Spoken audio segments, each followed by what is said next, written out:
This video is for fair use and educational purposes. This video is about the Nutty Putty Cave disaster. Now, if you feeling nutty and full of putty, you can go out there and try to navigate these caves too. I'm tripping. I'm trying to figure out why all these white folks don't want to give a black man a job, and yet they want to go try to kill themselves in a damn cave. What's going on, man? Nigga, what? Nigga, I don't know why we can't have no job. If your ass trying to go kill yourself in a cave, nigga, you might as well just give the jobs up. Nigga, you don't need it. It's nutty putty shit. Make all that money to get nutty putty. To go nutty putty. At around 8 p.m. on the 24th of November 2009, John Edward Jones, an avid amateur caver, entered the Nutty Putty Caves just south of Salt Lake. And this cave was for beginners. I could imagine what the cave for experts look like. City in Utah. He was accompanied by a large group of family and friends. It was, after all, just before Thanksgiving. I mean, the whole damn family trying to climb in the damn cave. Come on, man. Y'all don't need no job, man. Give it up, buddy. No wonder y'all calling for all the immigrants. Y'all niggas trying to check out. What's going on, man? The trip was intended to be a brief adventure that they could share before the holiday. What it turned into was a living nightmare that would cost John Edward Jones his life. Ain't y'all mad at rap songs? Look at this shit. Y'all ain't no better than the gangs in Chicago. The Nutty Putty Caves were first discovered in 1960 and were named for the soft brown clay which lined many of the passages. The system consisted of dozens of rooms connected by narrow, low-ceilinged corridors. Although it required a great deal of wriggling and crawling to navigate, it was considered a good cave system for beginners and was... You heard that, y'all? A good cave system for beginners. Y'all see that shit?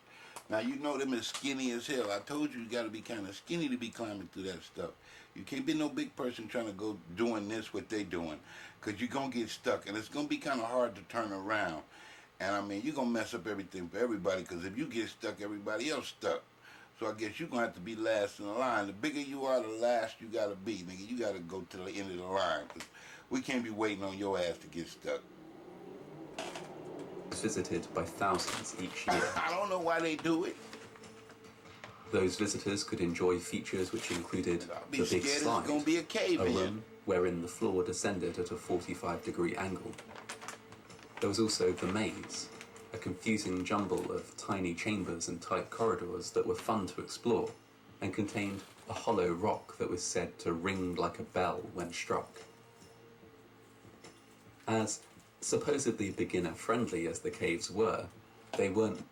Look, there you go, buddy. You just go straight into a hole in the ground. Now, if that ain't a nightmare, what is, nigga? And they ain't even dreaming. Without issue.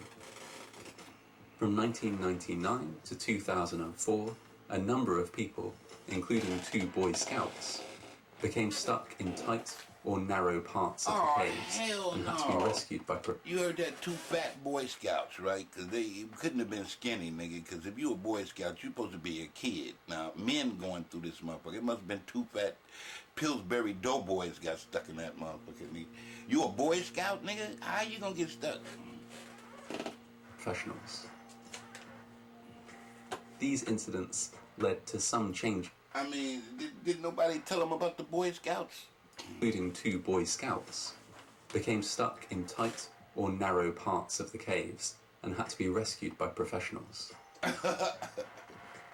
These incidents led to some changes in the way the cave was managed. After being gated for a number of years, the caves were reopened with a registration system in place. Groups would have to book online to ensure that cave management knew who was down there, and the caves wouldn't be overly crowded at any one point in time. That was the situation. Yeah. See. Now that's what happened. No, it wasn't 2 Pillsbury Doughboys. It was 1 Pillsbury Doughboy, and he tried to go first, and he stuck the other dude in there. That's what happened. And then they had to get him out first. They had to pull him out backwards. They had to get him to climb out backwards. Then they had to go in there with some drills or something to get the other dude out, right? Because they had to get to him. when John Edward Jones and his friends and family entered the Nutty Putty Caves on the 24th of November 2009. Nutty Buddy Cave. Amongst the group was John's brother, Josh. Josh, Between them, the two siblings had a great deal of caving experience. During their childhood, they had gone on numerous underground adventures across the state of Utah, although they had never before visited the Nutty Putty Caves. For almost an hour, the trip went well. The group crawled, scrambled, and inched their way through the caverns, delighted by each new discovery. At around 9 p.m, John found what he thought was the entrance to Birth Canal, a well-known stretch of the caves, so named because of how tight and narrow it was. The passageway which confronted John certainly fitted that description. He didn't find the Birth Canal, he found that other one, the big slide. That's what he found. He squeezed inside and wriggled forward. When the narrow crevice took a downward turn, he hesitated for a... No, he found the Birth Canal. No, he found something else. Because here go the Birth Canal. Well, what's this? If that's the... Which one is the Birth Canal?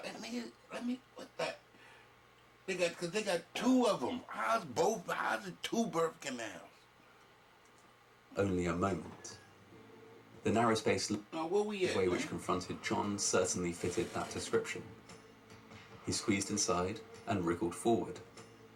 When the narrow crevice took a downward turn, he hesitated for only a moment. The narrow space looked as though it might open out a little bit further down, and besides, he was sure that he was in Birth Canal, a passage which he knew could be safely navigated if he just kept his nerve. Oh, so Birth Canal is up here. He's somewhere in Agora, something else.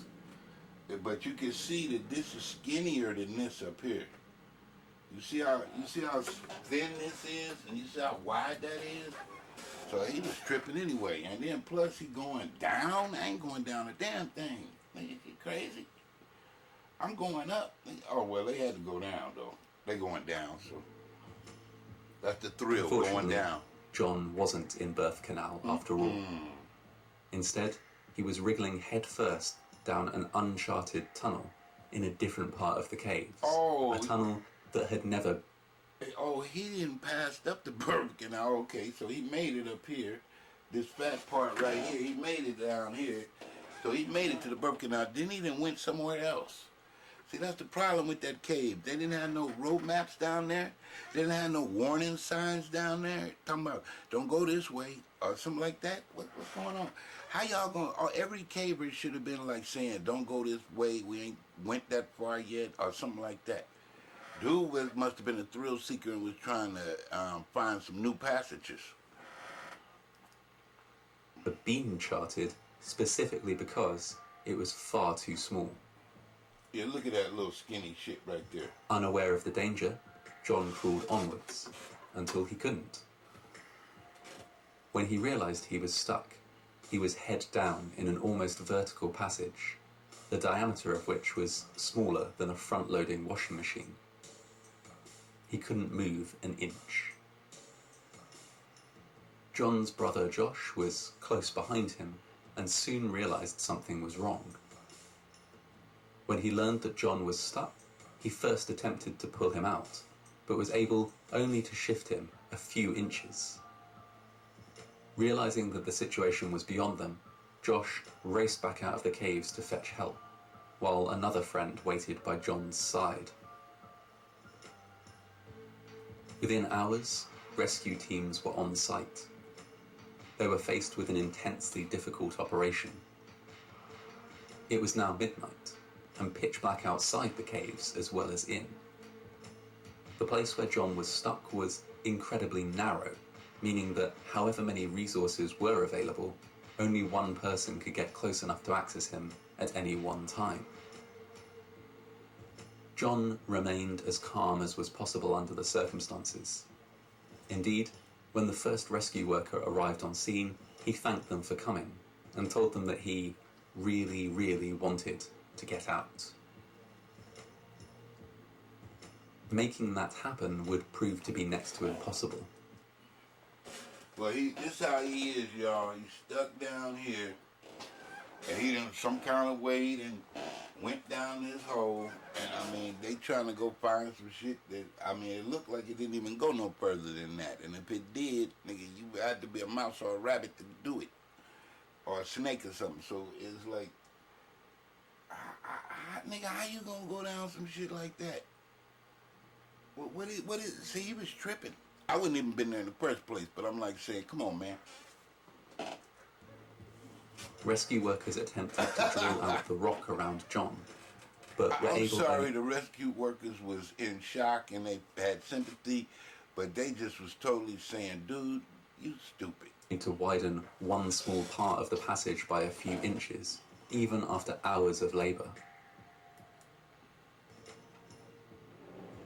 Making that happen would prove to be next to impossible. Rescue workers attempted to drill out the rock around John, but were able only to widen one small part of the passage by a few inches, even after hours of labour. Abandoning this idea, they rigged up a system of ropes and pulleys. Securing a loop around John's legs, the only part of him that they could reach, they started the slow and painful process of hauling him out.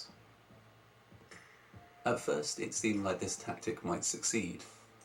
They were able to raise him a significant distance out of the vertical crevice in which he was stuck, although doing so caused John a great deal of pain. While they stopped to rest, a radio was lowered down to John so that he could communicate with his pregnant wife, who waited for him outside the caves. At this stage, John had been stuck in place for 19 hours, almost an entire day spent upside down, in a space so small that breathing was difficult. Being upside down for that length of time is not a trivial inconvenience. It causes blood to pool in the head, where it can rupture a blood vessel or put so much pressure on the eyes that it causes blindness. The organs lie heavily on top of the lungs, resulting in breathing difficulties and often unconsciousness. For some people, being suspended upside down for as little as 10 minutes can be fatal. John had been stuck that way for almost an entire day. Despite this, he remained quite calm. After several more pulls, he was high enough that he could make eye contact with one of the rescuers. He could? When asked how he was faring, he said only, "It sucks. I'm upside down. I can't believe I'm upside down. My legs are killing me." At this stage, exhausted and in agony as John was, the possibility of escape must have seemed like a very real one. An escape from his confinement, medical attention, contact with his friends and family, all of these things were so close they must have been almost tangible to him. It was at this point that everything went wrong.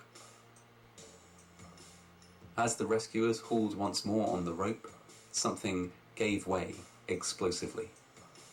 The rescuer closest to John was hit in the face and briefly knocked unconscious.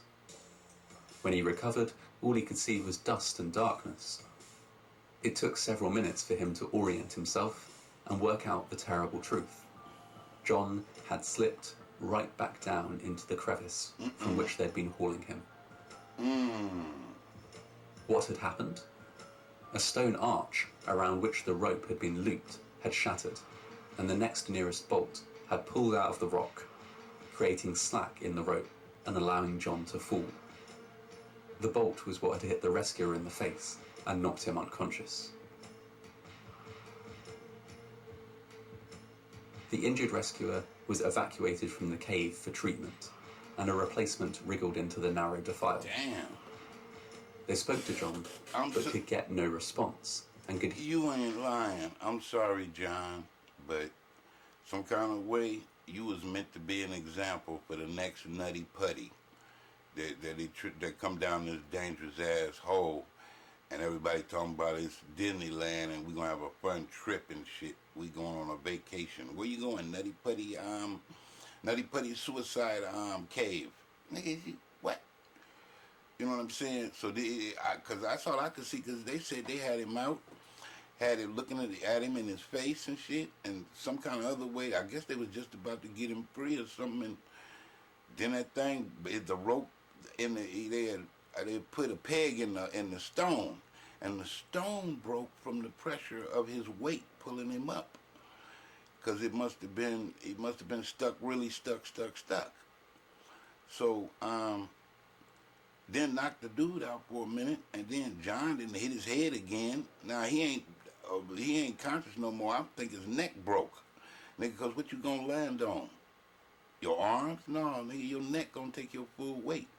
So he didn't drop back down the hole, broke his neck. That's all I could think. Hear that his breathing was laboured and shallow. Yeah, see, he ain't even talking no more. Waited from the cave for treatment and a replacement.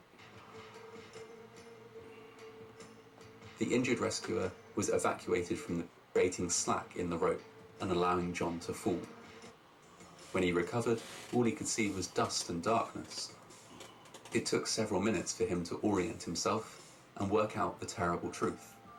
John had slipped right back down into the crevice from which they'd been hauling him.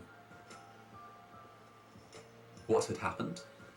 A stone arch around which the rope had been looped had shattered, and the next nearest bolt had pulled out of the rock, creating slack in the rope and allowing John to fall. The bolt was what had hit the rescuer in the face and knocked him unconscious. Oh yeah, because you gotta remember, they said it was nutty putty, so it wasn't like real strong rock. It wasn't no strong rock. Remember they said it was like some kind of mud or some putty, like mountain or caves that they was in, right? So it wasn't nothing attached to that thing. It was gonna break anyway, right? It wasn't nothing. The rock wasn't solid. It was nutty putty. That's why they call it nutty putty. The rock was too soft. The injured rescuer was evacuated from the cave for treatment, and a replacement wriggled into the narrow defile. They spoke to John, but could get no response, and could hear that his breathing was laboured and shallow. Desperate, they wriggled down into the narrow cave to try and loop another rope around his waist, but became stuck themselves and had to be helped back out. A doctor was escorted down into the caves to assess John as best he could. The news was the worst that there could possibly be. John had passed away. Despite a day-long rescue effort involving dozens of workers, the confinement and the inversion had taken its toll. He got his neck He was broke. declared dead at midnight on November 25th. And the mother His dude friends was and too family, big to fit in that needless hole. to say, were devastated by the news. John was just 26 at the time, fit and healthy, and with a child on the way. His loss in a cave system considered relatively safe for beginners was a shock to everyone. He was too big to be climbing in that hole. It was quickly determined that any operation to retrieve his body would be impossibly difficult and dangerous. The landowner, appalled by the incident, initially wished to dynamite the caves, destroying them completely, but was dissuaded from doing so. Instead, the caves were sealed shut with a concrete plug, turning them into a tomb for John Edward Jones.